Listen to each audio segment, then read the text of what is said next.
Everyone on this plane paid. The airline keeps $7.90 each. 5.2 billion of us fly this year. $1 trillion of revenue. A net margin of 3.9%. Now imagine you own it. Sounds simple. It is not. One major airline is worth less than its own points program. This is marked up. So let's build one. 6 gates. Gate 1. The $8. Look down the aisle.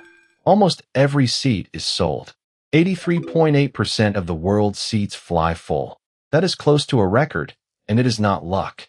It is the business model working exactly as designed, which sounds like a business that has finally solved its problem.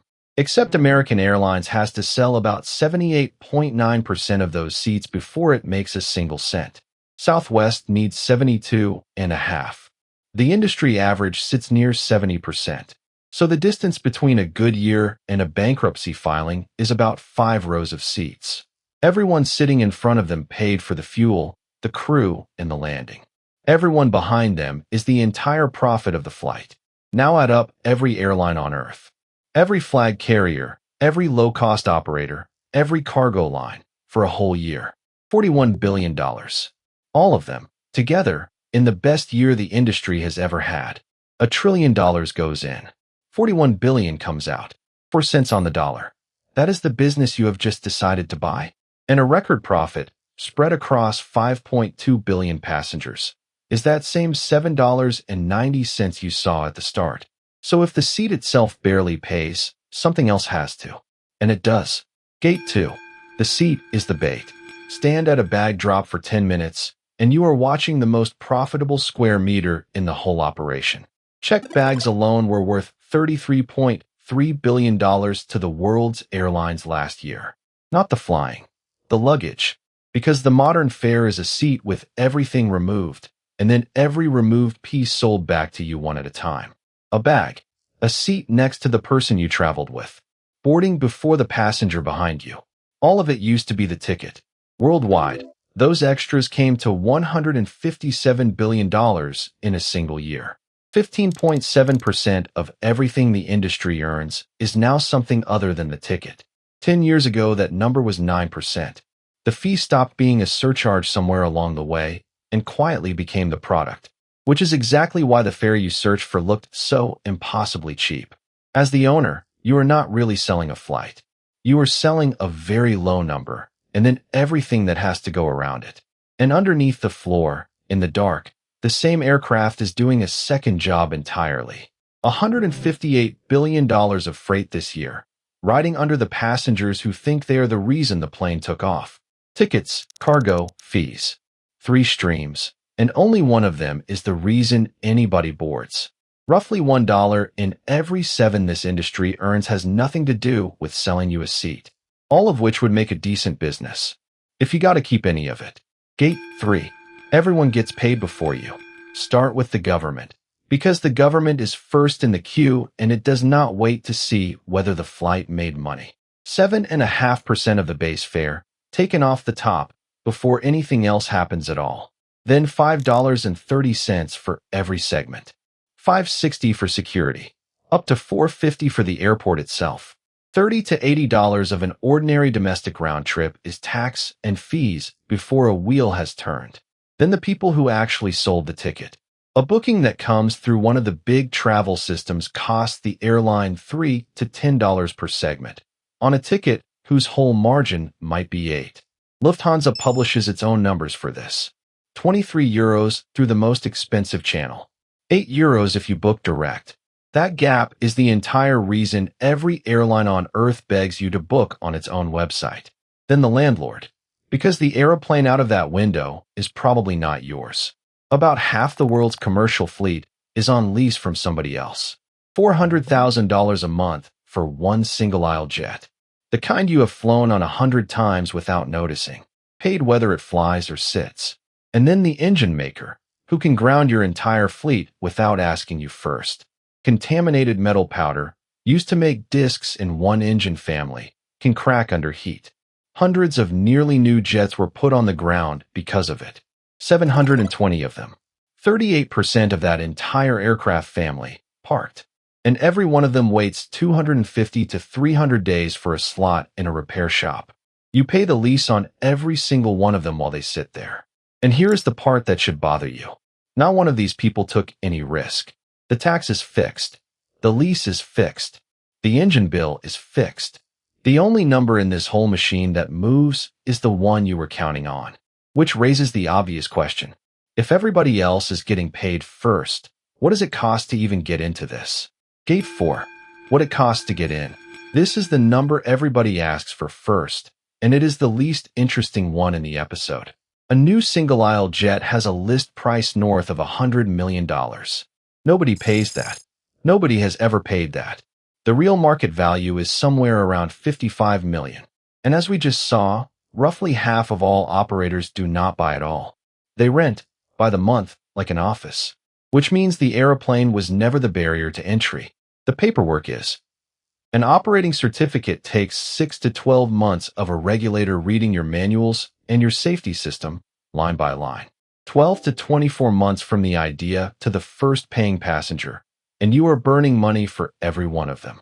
A small regional operation needs $10 to $50 million to reach that first flight. A real low-cost airline, with a fleet, 100 to 300 million, and that is the optimistic end. And the day the first passenger boards, the machine starts, and it does not stop again. One 4-hour flight on a single-aisle jet costs roughly $25,000 to operate before a single passenger is counted. 40% of it is fuel. A quarter is the aircraft itself, then the airport and the ground, then the crew, then maintenance. Across the whole industry, the fuel bill this year is $252 billion. 106 billion gallons, priced on one assumption, $62 a barrel. Hold on to that assumption. It comes back. But fuel is not even the biggest line anymore. People are. 28% of everything an airline spends is wages, and it overtook fuel while nobody was watching. A captain at a major carrier earns $200,000 to $250,000 a year, and every seat in that cockpit needs 2 of them. Every leg. Every day. Whether the cabin behind them is full or has 9 people in it. Gate 5. How it ends. Here is the number that never makes it into anybody's business plan. Since America deregulated flying in 1978, there have been about 160 airline bankruptcy filings in that country alone. In the 30 years before that, there were none at all. Airlines fail more reliably than almost any other kind of company on Earth, and they rarely fail the way you would expect. It is almost never one bad decision. It is 4 ordinary things arriving in the same quarter. 3 months ago, one of them switched the lights off for the last time. Spirit Airlines taught an entire country to fly on a fare that looked impossible, and it did that for 34 years. It filed for bankruptcy protection in November 2024, and it came back out the following March. 87 days. A cleaned-up balance sheet. And it was still not enough. 5 months later, it filed for bankruptcy again. In the trade, they call that a Chapter 22. Its engines were the grounded ones. Its lessor took aircraft back, and the rescue money it was counting on never arrived. And then, right at the end, the barrel moved.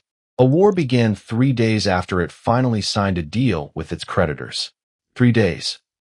Jet fuel climbed. The whole rescue was arithmetic built on the old price, and there was no version of it that survived the new one. On the 2nd of May, 2026, Spirit stopped flying. 17,000 people lost their jobs in a single day. The last one was Flight 1833, Detroit to Dallas. It landed after midnight, into an airport that no longer had a reason to expect it. 2 bankruptcies in under 2 years. That is the size of the margin of error you are working with. Gate 6. So why does anyone do this? If this arithmetic is doing something for you, the like button is free, and it genuinely decides who gets shown this. Because for all of that, some of these companies make an absolute fortune. Delta took $63.4 billion in revenue last year, $5.8 billion of operating income at a 9.2% margin, more than twice the industry margin. So what is that airline doing that the dead one was not?